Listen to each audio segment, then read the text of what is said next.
All right, man. Welcome to the introduction for Crrow777 Radio Podcast. This is episode 88. I have Jason Lingren with me. We are going to address the use of fluoride and the use of mercury. First things first here. I think I finally scheduled with Greg Carlwood again.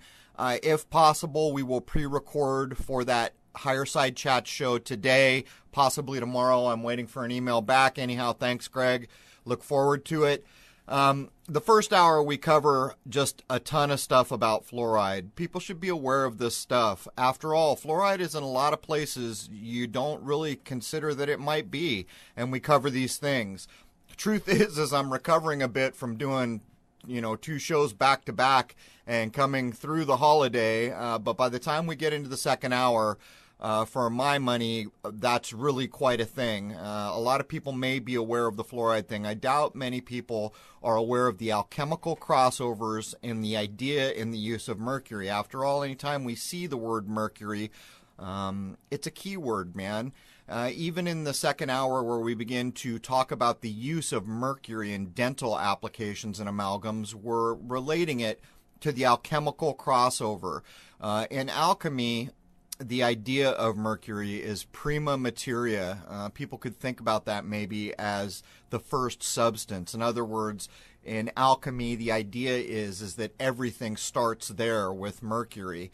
So much of alchemy is very difficult to understand because it's encoded and it's symbolic and there's riddles and there's false leads and there's all these things. So in the beginning of the second hour, I again refer people to the Hoaxbuster clip where he takes apart the symbol of Mercury, unveils Marie Curie as Mercury, and gives a good overview so people can start to understand the alchemical crossovers when we're talking with Mercury, which incidentally is also a supposed planet with an orbital period of 88 days. Anyhow, we're going to jump in here with fluoride, but man, do not miss the second hour. It's packed, jam-packed. Anyhow, let's jump in with Jason Lingren. Cheers. All right, man. Welcome to Crrow777 Radio Podcast. This is episode, 88? And I have Jason Lingren with me. We're going to talk a bit about two charming aspects of science that have to do with our health, big time in this country, fluoride and mercury. Anyhow, welcome, Jason. Good morning, Crow. How goes it down there, man? I woke up this morning and we were in negative numbers, man. It was like -4 or something when I woke up. Just brutal. Too cold for my tastes, but cold here is not what's cold there. Yeah, it makes you recognize the winter solstice a little more than it would if I was living in California, where you don't really notice much of anything. But anyhow, what do we have to talk about before we jump in here? I've been having some email attacks. I guess I won't be too specific about it. It's a bit nonsensical. I have tools that deal with it in about 5 seconds. So whoever's doing it is putting infinitely more time on their end into the effort of doing it than it is for me just to click a button. Anyhow, do you have anything before we jump in? Well, let's just do a quick chat about your YouTube channel and what the status is. Okay, so I have still currently 2 community guideline strikes. I think they expire early January or something like that. I don't even know how it works. I don't even pay attention anymore. I've kind of lost all respect for YouTube and what they've done to people. They're still out there killing channels, of course. My hope is that the community will stand up every time they see any channel killed and complain like hell. It's not right. There's nothing right about any of it. But my point here is we still post to YouTube. We don't censor anything. But there's no security there. You can't invest. People come and say, why don't you set up a new channel? No, I'm not going to do it. If they killed my channel, that would be that. I have no respect for a place like that, and I'm not going to invest my time or effort into a platform that cares so little about the community that they'll wipe you out, at the blink of an eye. That's the way I look at it anyhow. Well, it is what it is at this point. If the battlefield is open to us, we'll take it. But if they take it out, there's no point in, God, how many hours, probably days it would take to get everything back to where it was, just to re-upload everything. So it's not really worth it at this point. So I'd rather just fight to keep your channel going since it's got a lot of effectiveness. But if they do what they did last time, screw it. Well, it's nonsensical, Jason. They're talking about hate speech and these other things. We don't engage in hate speech. So the arguments that were put forward are nonsensical. And then you're constantly referred to community guidelines after they come punch you in the eye. And the community guidelines mean next to nothing. They can't be specific. Not only that, all the time that my channel was down, it was terminated was the language they used. Then you and I both saw the language where they accused me of violating their zero tolerance for hate speech, which is a crock, to say the least about it. But then, as far as I'm concerned, my channel is gone, and I get a community guideline or a copyright strike email thinking, how can that be? They don't even tell you they've reinstated your channel. They have so little concern. And what's kind of surprising about that is anyone out there who's been running a channel for years knows the number of hours. And for an overarching organization to have so little concern for the very users that make their platform feasible, it's beyond the pale. So for my part, yeah, well, we have it, we'll use it. We will not censor what we do. But if they want to play their games, I'm out. I will not contend with nonsense at that level, and I will speak against it on every platform I'm ever on. So there's that. Anyhow, anything else? Well, I think they jumped the gun on the hate speech accusations. That's where I'm putting my money. No one's really contacted you or I about getting on other shows, and you have 82,000 subscribers on your channel. People are listening to these free part ones, let alone on the website. So, folks, if you have any ideas, Crow hasn't been getting any other show contacts. Let's hear them, man. I've had a couple smaller ones that I've had to push off due to other things that are keeping me busy. But yeah, I mean, it always is the same. If you have a moderate audience, contact me and I'll try to get something scheduled in. And in these times, it's a big deal to kind of decentralize and get out there and talk. If anyone knows Lisa Lyon from Coast to Coast AM, that'd be the big one. That's who does the bookings and everything. I think it would be awesome to get Crow on Coast to Coast AM with George Norrie, especially now that Richard Hoagland, for whatever reason, is no longer dealing with that program. They gave him the boot for whatever reason. I don't actually know why. Well, those you know way more about these things than I do. For me, it's a bit like walking into the lion's den, but that's not a problem. If we can get a big audience like that, I'm happy to show up. Anyhow, let's jump into this, Jason. I don't have a lot to add. Do you have anything else to add before we jump into fluoride proper here? No, all good. Let's go for it. All right, man. So let's all jump in and ride the floor, man. It's an astonishing thing, in so many of the recent podcasts. I've asserted that science has little concern for the natural world. Us people, us humans, have human bodies which are a part of the natural system. And what we're about to cover here begins to show what science does. It's more concerned with doing sciencey things than the side effects or the flat out damage that it will do to any given environment. And I think both fluoride and mercury are good examples of this. In case of fluoride, there are plenty of accounts online where there are organizations pushing back and trying to do something about the use of fluoride. How far that will go, hard to know, but I do have a story from firsthand experience that I will tell about going to the dentist here in the state of Rhode Island, which differed greatly from what I experienced in California. Anyhow, without anything further, Jason, it's over to you. In regards to both fluoride and mercury being used in the medical and the dental professions, massive questions of morality and ethics have got to be brought to bear when the cold, hard scientific facts about both of these things are examined. It had been quite understood for decades just how dangerous both of these substances are to the human body, and yet their continued use is nothing more than an example of, I would say, heartless greed at the minimum and outright eugenics at the other end. Well, I guess I would take the other end, Jason. I think it's pretty clear that it was known from the outset. Part of the problem with covering these two things is I tried to get to the root of who, what, where, how, when, why they were initially implemented, and it was not an easy thing to go at, to the point where I didn't feel like I got anything worth talking about here in terms of how did this start? How did this possibly start? But in my view, malice is aforethought, and I will use this definition that I'm going to read as you make the statement that the mainstream wasn't so aware, which they weren't. But let me tell you something, science was. Here is the scientific definition for the terms of acute toxicity with regard to fluoride. In terms of acute toxicity, fluoride is more toxic than lead and slightly less toxic than arsenic. This is why fluoride has long been used in rodenticides, in other words, killing rodents, and pesticides to kill pests like rats and insects. It is also why accidents involving over-ingestion of fluoride dental products, including fluoride gels, fluoride supplements, and fluoridated water, can cause serious poisoning incidents, including death. And we've stated before on this show that even on a tube of toothpaste that is fluoridated, there are poison controls warning. But then we had a number of jokers show up that claim that that poison warning is for something else altogether in the toothpaste.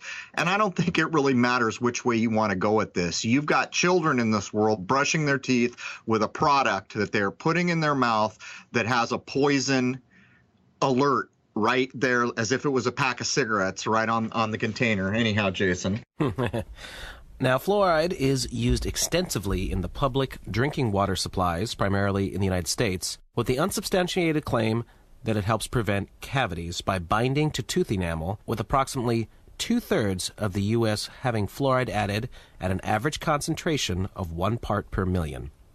Water is fluoridated in 29 of the 30 largest cities. The exception is Portland, Oregon. For the 4th time since 1956, voters in Portland defeated a plan in 2012 to add fluoride to the public water supply. Water fluoridation is endorsed by the American Medical Association, the American Dental Association, and the CDC, which lists it as one of the top 10 most important public health measures of the 20th century. The CDC says that the level at which it is added to water, 1 part per million, is safe and effective. My biggest problem with any of that is that you cannot control dosage, let alone the massive spill-off that occurs from putting something in a public water supply. Well, there it is, Jason. You said exactly what I was going to say. Fluoride is apparently this magical thing where dosage doesn't matter. Even if you were going to take a simple example of someone who drank maybe a gallon of water a day to someone who only drank a glass of water today, the dosage of fluoride is vastly different in those two people. And that sets aside how large they might be, what their body weight may be, all these other things. But here again, we come back to the idea of science throwing the natural environment to the wind. Zero concern, because, and I'll get to this when we get there, I'll cover what happened in San Diego when they fluoridated the water. Basically what they're doing is pouring a byproduct of industrialization into the water, and they're calling it fluoride. But what they're doing is they're fluoridating all the fish, all the lizards, all the frogs, all the plants. Everything is getting fluoridated. And they state in a lot of places, fluoride's not so easy to get out of the water. For so many of us who were stuck in a place where the water is fluoridated and we want to get it out, we have to rely on reverse osmosis because we're told the molecule of fluoride is so small, it's not an easy thing to get it back out of the water. So here again, we have science just dumping this stuff into water supplies and basically fluoridating everything that comes into contact to it. And the idea that the CDC backs this is a telling thing. There are plenty of documents online by professional organizations.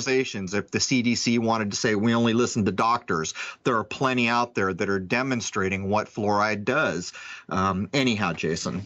Before we go any further, should we discuss what eugenics is? Tell you what, before we jump into eugenics, since we're right here at the fluoridation of water, let me tell the tale of what happened when they fluoridated San Diego's water, okay? Basically, they announced, and it wasn't that far in advance, that they were going to add fluoride to San Diego's water. So then on the news, the day that it was going to happen, or within 24-hour period of when they were about to start dumping this toxic substance, or what I consider personally to be a toxic substance, into the water, they had two people come on the news, on the local news that everyone watched. I think it's KUSI, one of the more popular stations for locals in San Diego. The first guy was was pro-fluoride, and he talked and talked and talked. Then they had the anti-fluoride guy come on, who basically said this is poison, you shouldn't do it, and he was cut off very quickly, did not get equal time, and then the other guy who was pro-fluoride finished off the conversation. That's what I saw. Within, I think, a 24-hour period, we were told that our water was then fluoridated. This is how it happened. And so when you consider the people of Portland, Oregon, clearly they must have had a pretty good forewarning and enough presence of mind. Who else knows what's politically at play when they fight off something like fluoridization? But here's another definition that I'm going to read real quickly before we go forward, Jason. Fluoride is a highly toxic substance. Consider, for example, the poison warning the FDA now requires on all fluoride toothpaste sold in the U.S., or the tens of millions of people throughout China and India now who suffer serious crippling bone disease from drinking water with highly elevated levels of fluoride. That was pulled from a scientific study. So there it is, man. The idea that the CDC is backing this and saying it's one of the most important public health measures, well, for what? It's not for the benefit of health, so what exactly are they backing here? Anyhow, back over to you, Jason. So, here's the straightforward definition of eugenics, for those of you who may not know. The study of or belief in the possibility of improving the qualities of the human species or a human population, especially by such means as discouraging reproduction by persons having genetic defects or presumed to have inheritable undesirable traits, which would be negative eugenics, or encouraging reproduction by persons presumed to have inheritable desirable traits, positive eugenics. Now, of course, this happened in the early 20th century and got a lot of negative press because of what Nazi Germany was doing. Yeah, this is going to play into, as we get down into it, I'm going to list some of the scientific studies that have shown where fluoride does damage to the human body, and the reproductive cycle is, in fact, listed there. But anyhow, let's outline a little bit about where fluoride is being used right now, because I think most people will be astonished when they hear what you're about to tell them. Most developed nations do not fluoridate their water.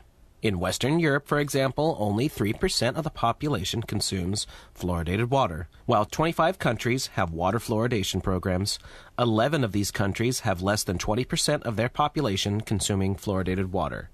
Argentina, 19%, Guatemala, 13%, Panama, 15%, Papua New Guinea, 6%, Peru, 2%, Serbia, 3%, Spain, 11%, South Korea, 6%, the United Kingdom, 11%, and Vietnam, 4%. Only 11 countries in the world have more than 50% of their population drinking fluoridated water. Australia, 80%, Brunei, 95%, Chile, 70%, Guyana, 62%, Hong Kong, 100%, the Irish Republic, 73%, Israel, 70%, Malaysia, 75%, New Zealand, 62%, Singapore, 100%, and the United States, 64%. These numbers represent 5% of the world's population. There are more people drinking fluoridated water in the United States than the rest of the world combined. There is no difference in tooth decay between Western nations that fluoridate their water and those that do not. And I took that off an official website that had looked up all of the stats. So there it is, man. The United States in so many ways has become a petri dish for control of this world, in my view. But let's look at some basic ideas of things that are being taught in the United States, where more people are being fluoridated than the rest of the world combined. Did you ever hear of, Jason, the idea of the 2-minute brushing rule? That always used to make me think, because when my nephews went to school, they were taught that you needed to brush your teeth for at least 2 minutes. And I thought, well, that's ridiculous. That doesn't guarantee that you're cleaning your teeth. Isn't it more important to do a good job brushing than to sit there timing with a clock when you could just be hanging the toothbrush out of your mouth? And I began to wonder, is this the amount of time it takes for fluoride to start to absorb into your body? But here's a personal tale, because this is kind of a depressing topic that we're covering here, but I want to show people that there is hope. There truly is hope, that when people stand up, things do change.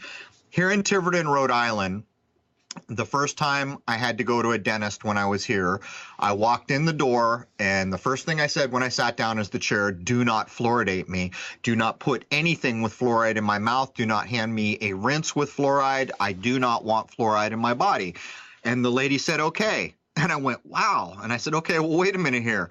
I just moved here from San Diego, and the last 3 times I went to the dentist in San Diego, it was literally a tooth and nail fight when I told them they would not fluoridate me.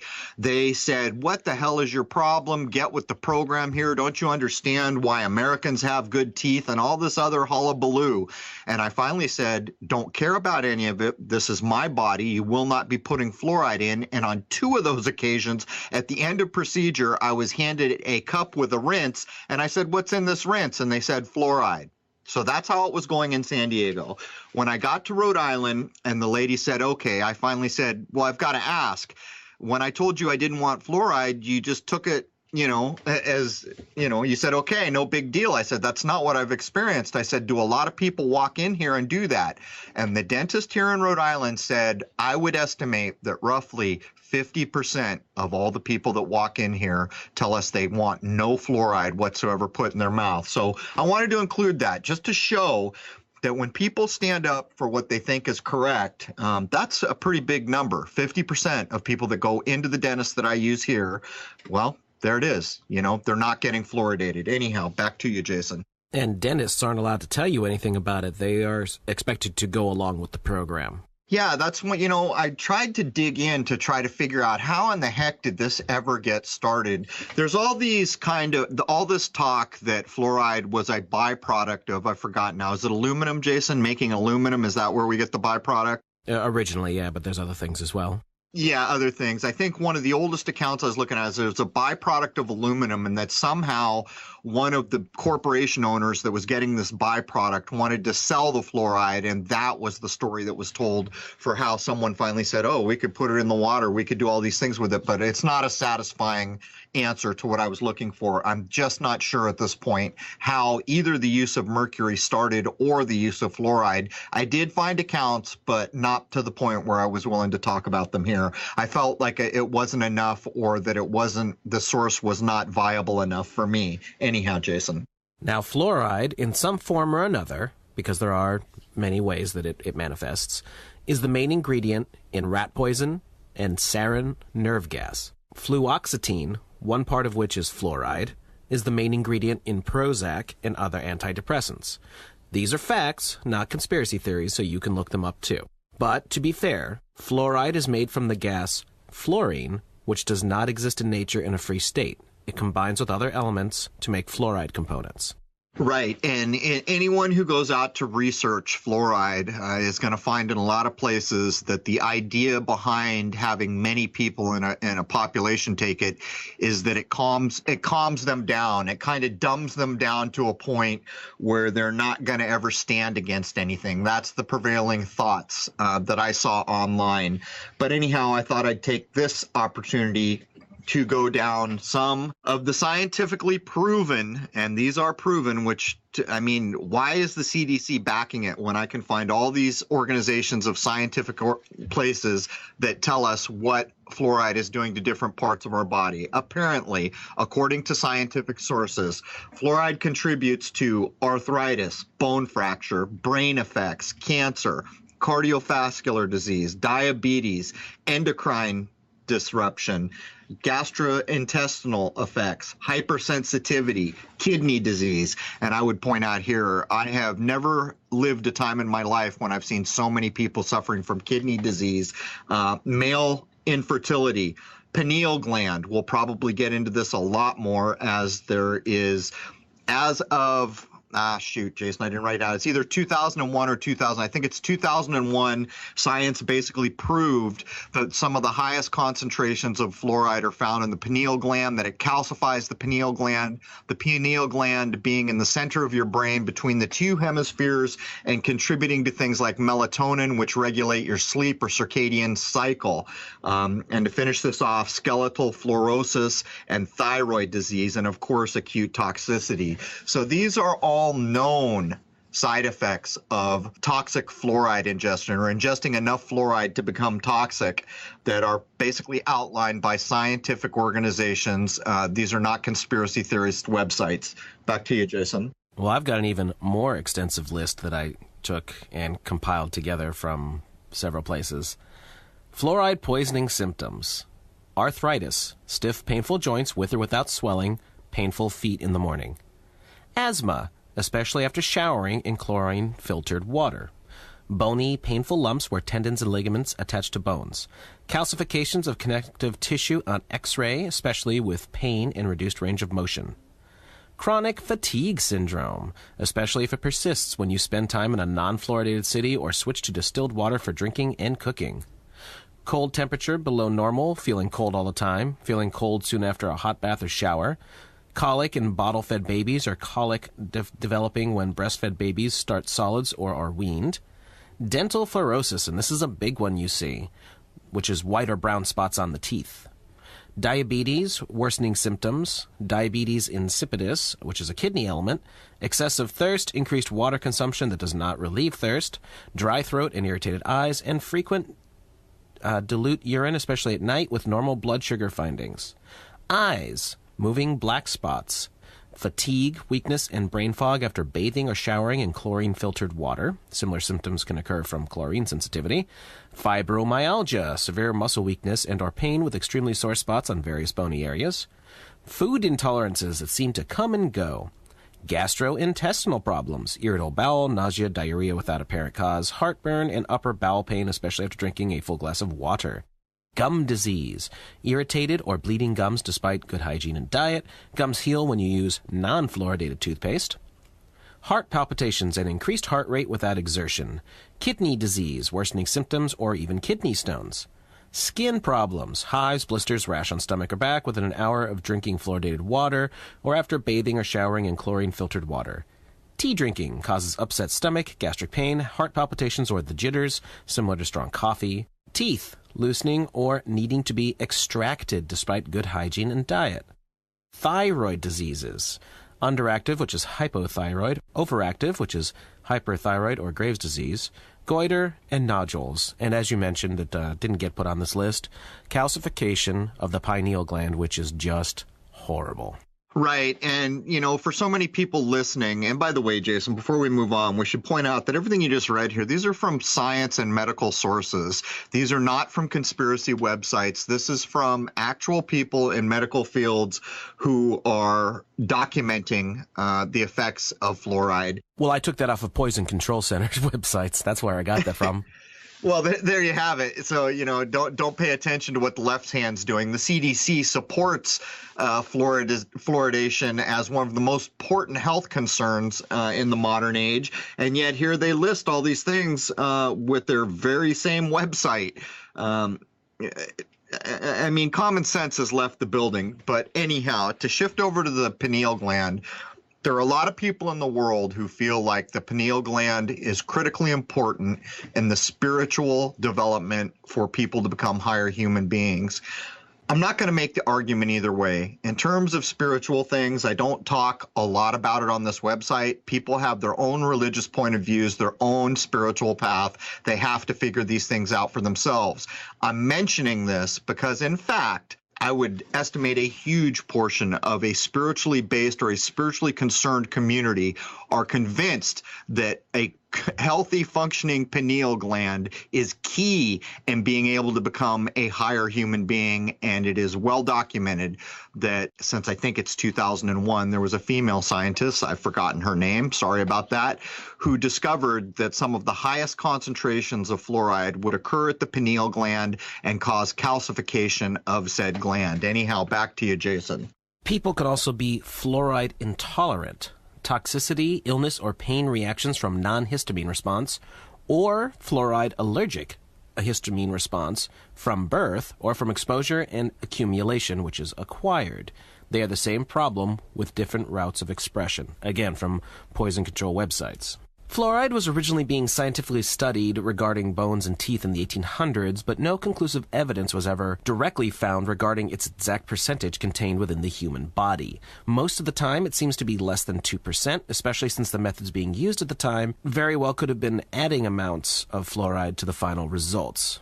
So talk about part of the cluelessness, which this bullet point kind of acts like we're just not sure. I've had a number of people over at Crrow777radio.com talk about this in forums, pointing out that there's fluoride in a lot of places you are not aware of, like the idea of soda. The claim has been made there, and I have not tried to substantiate it. So anything I'm about to say here, you should substantiate for yourself. The idea at play is that there are many liquids that we drink that have used fluoridated water in the manufacture. In the thread that I was watching happen, sodas were cited. Other things that were cited is many types of bottled waters. For those who aren't aware, many of the bottled waters, you can look these up online, are simply tap water. They're literally bottling it straight out of the tap. So if they're in a place where that water is fluoridated, sometimes if you notice on bottled water, you will see that it is fluoridated on the label. Other times you will see no indication of fluoride, and yet the water, in fact, is fluoridated. And I just wanted to get that in, Jason. Well, this again comes back to you have no idea what dosage you're getting. If 60 whatever % of the United States water supply is fluoridated, then the Coca-Cola plant down the road, if it happens to be in one that has a fluoridated facility, they're going to make Coca-Cola with the damned fluoridated water. And this is just something that, if you think about it, extrapolate that concept over and over and over again all over the place. I mean, even aspirin has a dosage level, so what you're saying here is absolutely spot on. How is it that we can have a not occurring naturally in nature substance called fluoride that is unregulated in terms of how much you can ingest? And that's not wholly true, because I did find places that listed what's an acceptable amount of fluoride to be ingested. But these are from places like the CDC, and the CDC is sitting here telling us that this is one of the greatest things in the modern age for cultural health in certain parts of the world.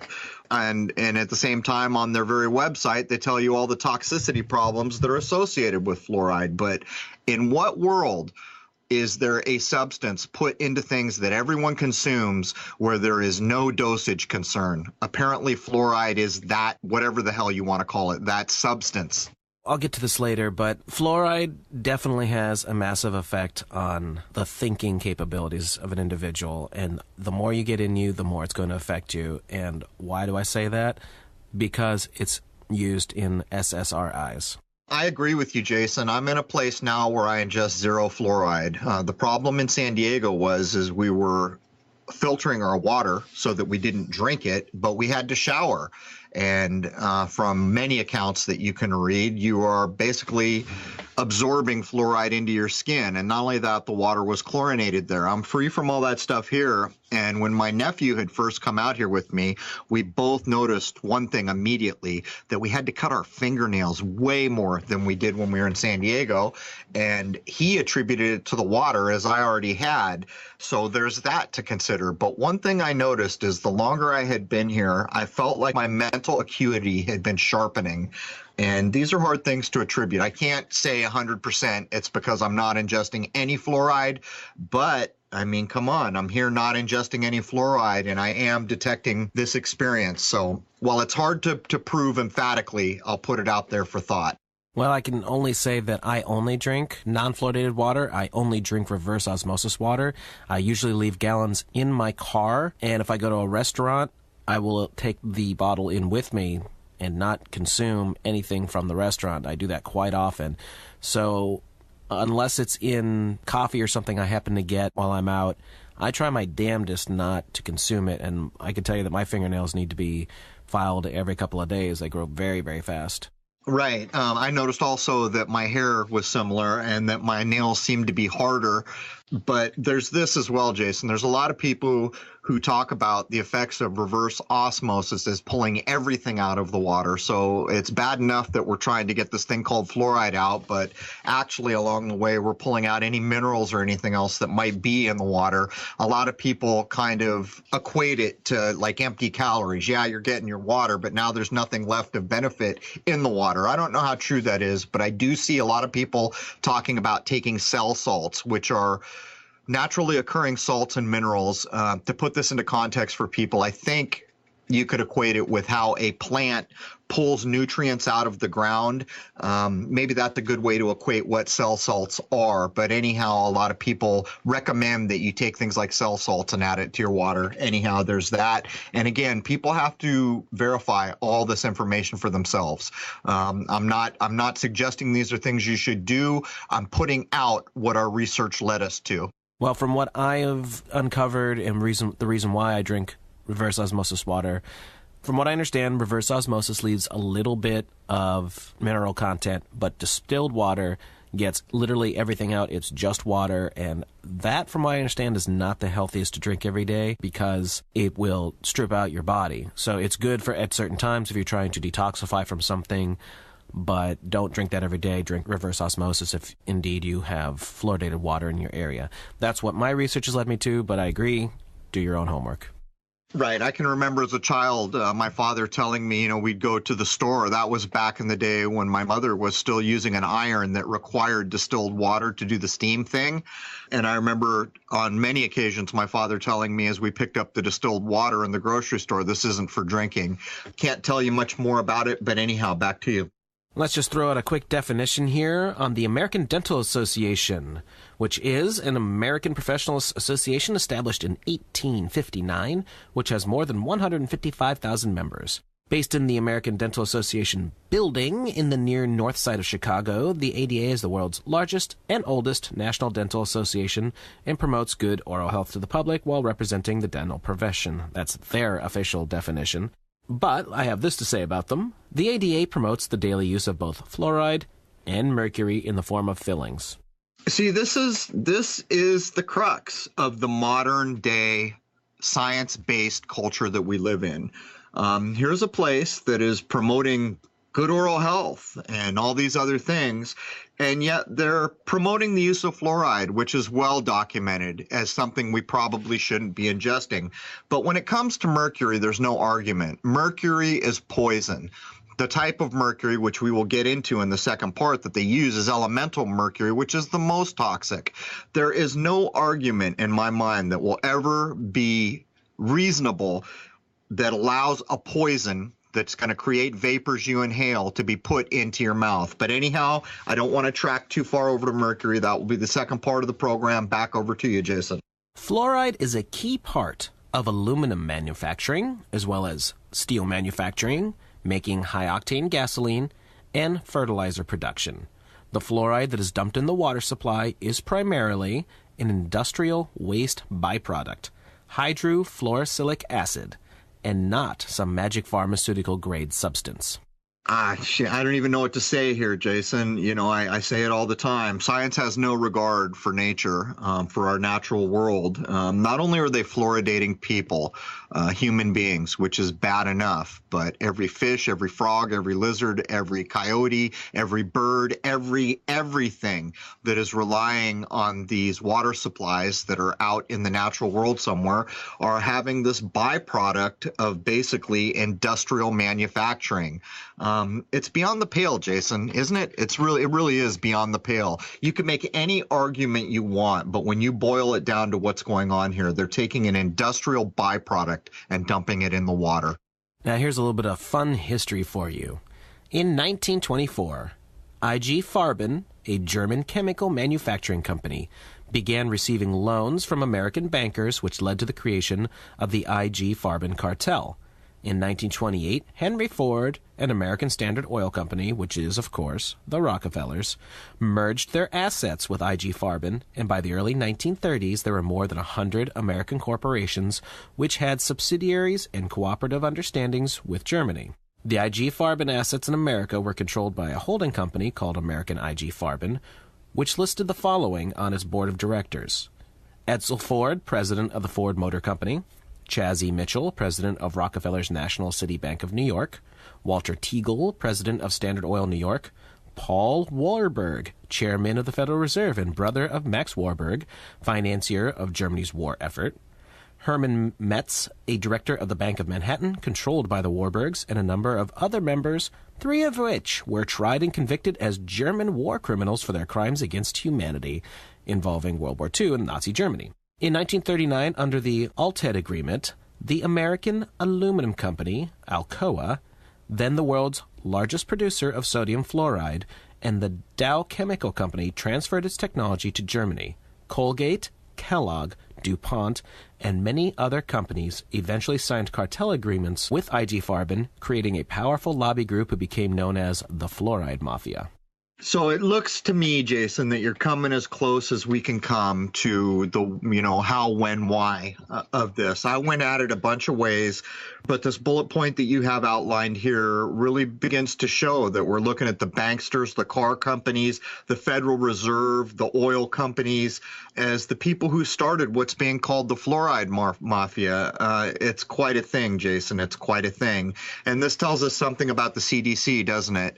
If the CDC is still standing up to say that, yeah, we back fluoride, what does that tell us? What does that tell us? There's plenty of medical and scientific information out there, even a union of scientists as late as 2006 who are saying the risk is not worth it to fluoridate water supplies. That's as recent as 2006, so it's a hell of a thing, Jason. Now, here should be a good refresher course for any of our regular listeners. In the 1930s, Edward Bernays was the public relations advisor to the Aluminum Company of America. Alcoa's principal attorney, Oscar Ewing, went on to serve in the Harry Truman administration from 1947 to 1952 as head of the Federal Security Agency, which the Public Health Service was a part of. In this position, Ewing authorized water fluoridation for the entire country in 1950 and enlisted Bernays' services to promote water fluoridation to the public. The campaign to fluoridate the nation's water supplies took place primarily in individual cities and townships, which meant a sophisticated propaganda campaign to persuade local officials to proactively support fluoridation that had to be put into place. Bernays recognized New York City as the foremost battleground and a particularly valuable tactical prize given the prevalence of liberal media outlets. Once the New York press was all abuzz about the city's prospective fluoridation, other municipalities would be more easily persuaded to jump aboard the fluoride ship. Bernays recalled the fluoridation campaign in which he was involved as merely another assignment. The PR wizard specialized in promoting new ideas and products to the public by stressing a claimed health benefit, explains journalist Christopher Bryson, who interviewed Bernays on the fluoride campaign in the year 1993. You can get practically any ideas accepted, Bernays told me, chuckling. If doctors are in favor, the public is willing to accept it because a doctor is an authority to most people, regardless of how much he knows or doesn't know. By the law of averages, you can usually find an individual in any field who will be willing to accept new ideas, and the new ideas then infiltrate the others who haven't accepted it. Holy smokes, Jason. I would ask this question based on the past episodes that you mentioned on the way into this. At what point do we start calling Bernays the father of our country? I mean, really, man, really, is there anything this guy didn't have his hands in? And here again with Alcoa and the production of fluoride and actually getting it implemented, I guess you're pointing to New York City as the first place here, right? Yes. Unreal. Go ahead, man.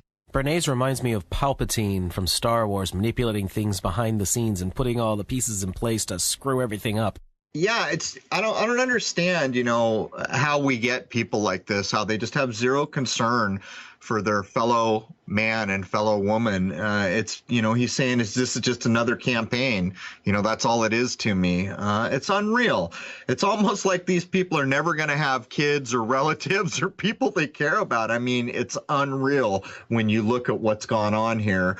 And again, we see the highest reaches of power implementing this. Well, why is that? I would ask, why is that? Anyhow, back to you. The research science, put that in quotations, done to support fluoridation in public water supplies was underwritten by the following companies, none of which were minuscule in nature at the time. The Aluminum Company of America, Alcoa, Aluminum Company of Canada, American Petroleum Institute, DuPont, Kaiser Aluminum, Reynolds Steel, U.S. Steel, and the National Institute of Dental Research. Wow. It's kind of like the who's who of big corporations back in the day, isn't it? They've even got DuPont in there. But what's funny is you list a bunch of industrial corporations, and at the end of that, the National Institute for Dental Research. So you can kind of see how this was implemented. To me, the biggest question mark here is how in the hell did all these people go through dental school, get shown to put things like mercury in someone's mouth where everyone knew mercury was poison? How did that become acceptable? And it comes back to the same old idea that's kind of echoed in the what's that document, the Something of Zion, Jason? Do you remember?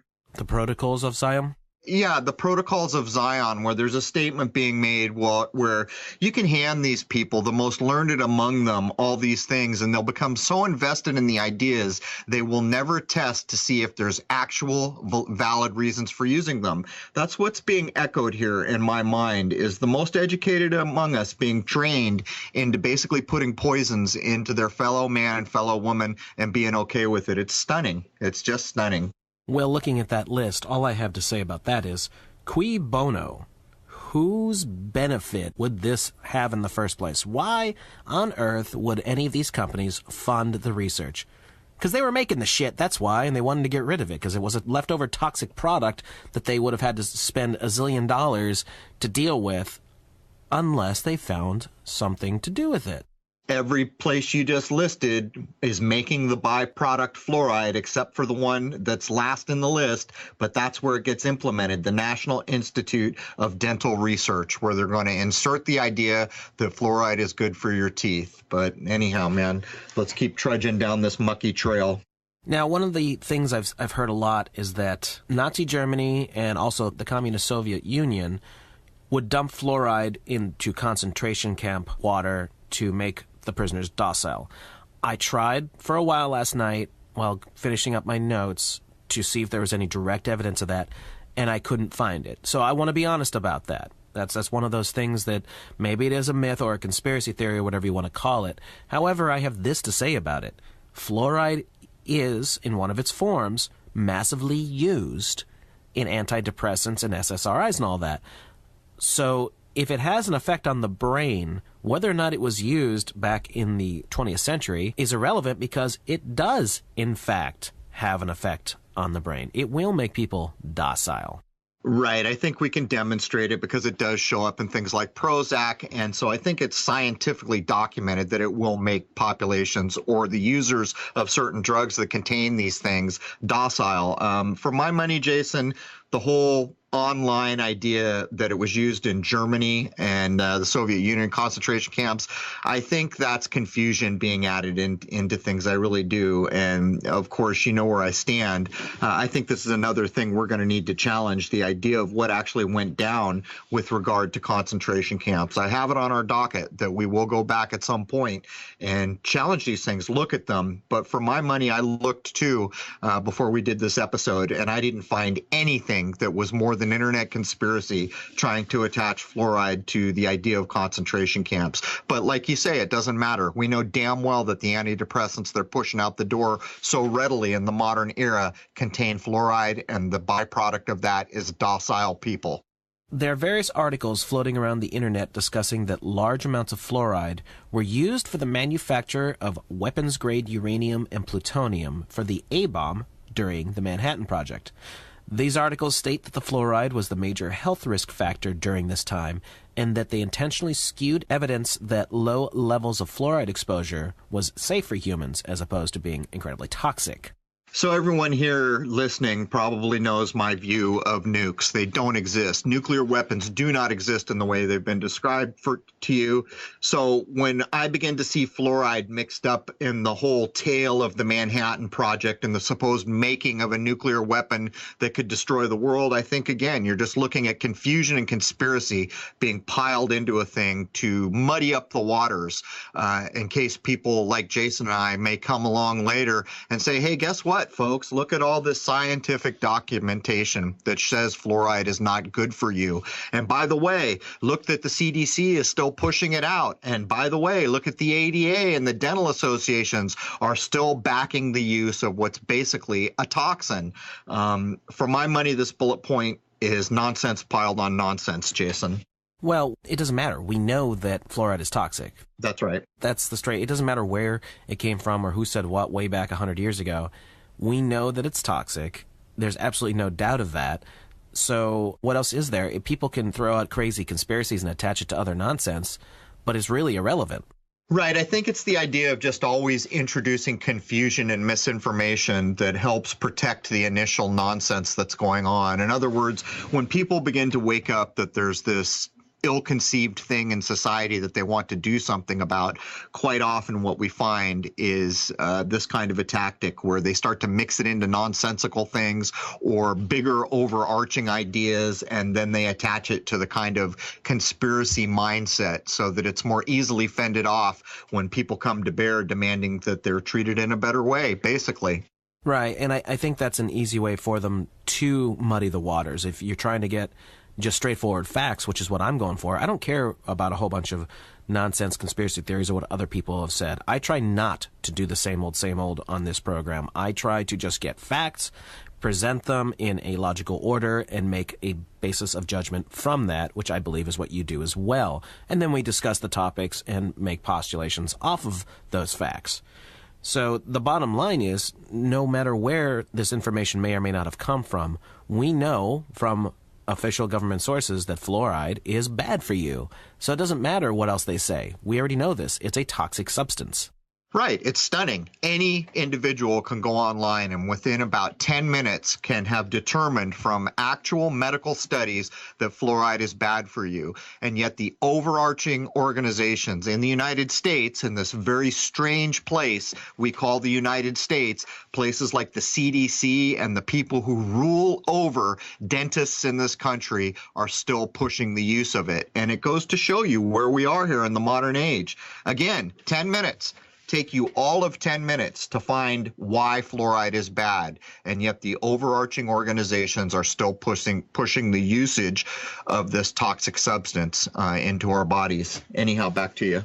Now, since fluoridated water is so common, as we discussed earlier, the dosages a person could consume, especially in the United States, could be nearly incalculable, seeing as how it could and probably is used in all manner of manufactured foods, beverages, and even in the fruits and vegetables and grains that would be consumed, and not just in the water that any individual might consume. And why is that? Because it's in the water supply where these things are manufactured or grown. To me, this is the scariest part of fluoride, because we're told it's a molecule that's so small. There's not a lot of ways to get it back out of the water. But if that's in fact a true thing, and we have every reason to believe it is because we have to use reverse osmosis to get the fluoride out of the water, think of all the places. Everything that is grown and watered with fluoridated water, guess what? It has fluoride in it. Every beverage that you might drink, everything, when you start to think about it, if it's coming from a source where the water supply in that area is fluoridated, then the chances are the product could be fluoridated. And as Jason points out here, man, to try to figure out what the dosage would even be for any given area, it's incalculable. How would you ever do it short of testing someone's body in some way? Anyhow, man, we're getting close to the top of the hour. Is there anything more you want to get in on fluoride before we jump over to mercury?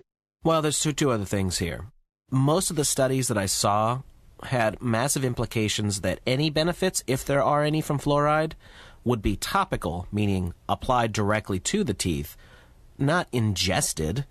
The nonsense they spew out is that you're drinking the water and it's getting on your teeth as it's going in your mouth and on down. That just sounds like a pile of rubbish right off the bat.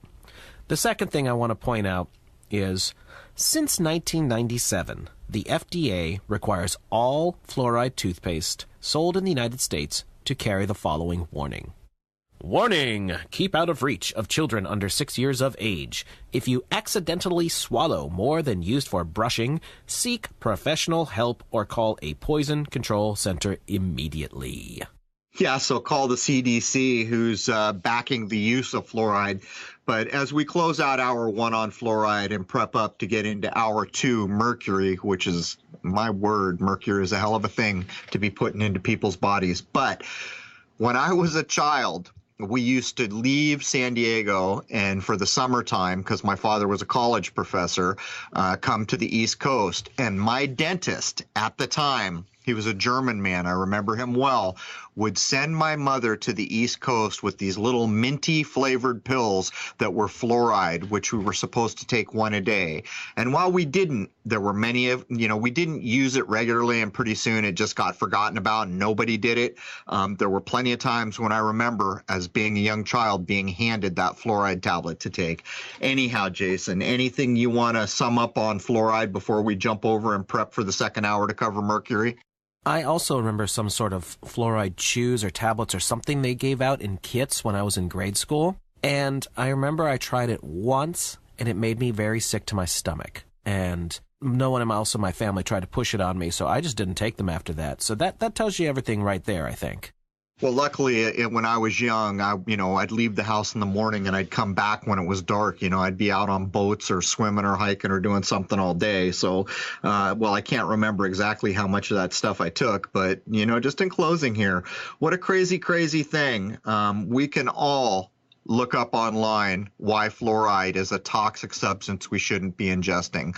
We can read a litany of studies of all the bad things it contributes to in human health. And yet on every fluoridated toothpaste tube, it tells you to call a poison control center. The head of all poison control centers is the CDC. The CDC is still pushing a valid use for fluoride in the modern age. What a strange country we live in, man. What a strange country. Anyhow, Jason, one last chance. Anything you want to add before I close it down? Please don't use fluoride.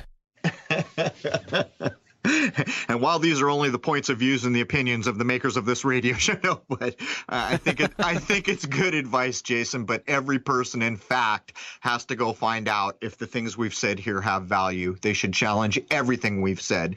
The things we have said here are not for believing, are not for accepting, are not for regurgitating. You need to challenge the information we lay down here. And while I will back everything we've said, again, from my point of view and Jason's point of view, there is no way in heck people should be ingesting fluoride. You do, in fact, need to go to discover that for yourself to see if it's a true thing for you. Anyhow, that brings us to the top of the first hour for episode 88, Crrow777 Radio Podcast, covering fluoride. Jason and I are going to prep up, and we're going to come back from the alchemical corners of the universe and cover the use of mercury, of all things, a known poison in much of the dental work that still goes on in this world. Anyhow, there it is, man. Cheers.